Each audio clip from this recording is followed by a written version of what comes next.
feel it, touch it. If it's money that you're looking for, you've got to see it, feel it, touch it in your head, in your mind, repetition until you don't have to generate that thought anymore, because your imagination now becomes an obsession, and the habit self-generates images and expectations on its own. It's something that you've got to expect. Okay, so once you start thinking about it, you're looking for it. Where is that thing of desire? Where is that business? Where is that spouse? Where is the money that I think about, that I see in my head? I know I have it. I feel it. I can touch it.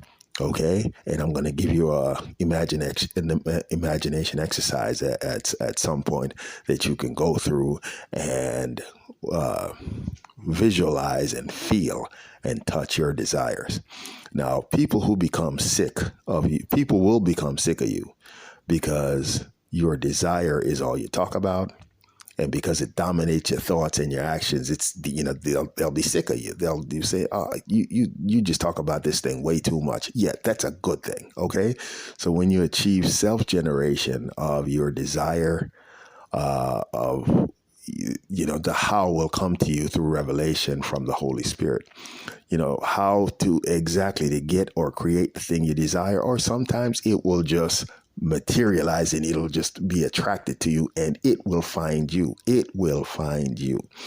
Now, someone who visions hitting the lottery will start moving to you, and you'll start hitting small jackpots.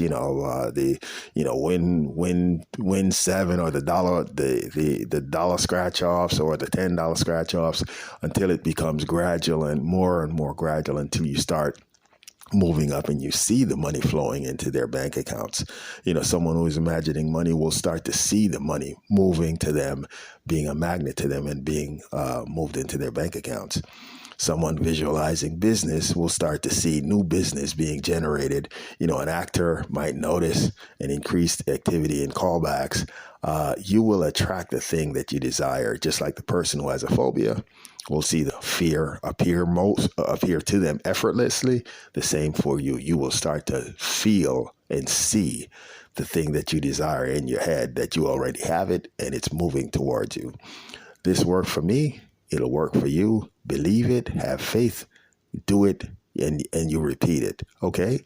So, when I first got on Wall Street, I had to employ all the techniques that I'm describing to you in the law of expectation.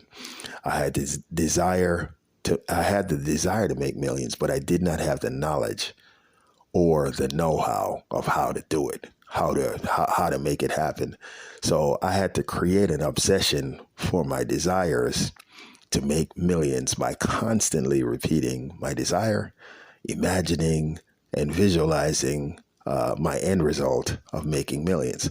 Also, helping to create the obsession of expectation was the brokerage firm's training program. So we had a training program of renewing our minds, because you were fresh on Wall Street. So you have to be indoctrinated into the thought process, into the mental process of making millions, because you're walking off the street, you're thinking about, you're in college, you're just trying to get a job. Your mindset is just getting a job. Your mindset is, what would be a good job? How much would be a good salary coming out of school? And when I was in school, there's a lot of kids who were looking at being an accountant, and being an accountant was 35 grand, 30 grand, 35 grand, or being a marketing, going into marketing or management. And all of those jobs were paying 30 grand, 35 grand, 40 grand would be that's a lot of money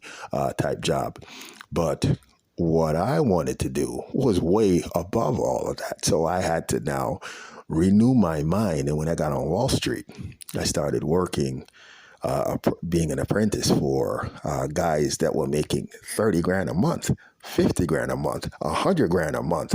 And that no longer, that thought process that I was seeing in school, I was seeing guys doing that in a month on Wall Street. So that got replaced very quickly the thought of coming out of college and making 30 grand and 40 grand, that got blown away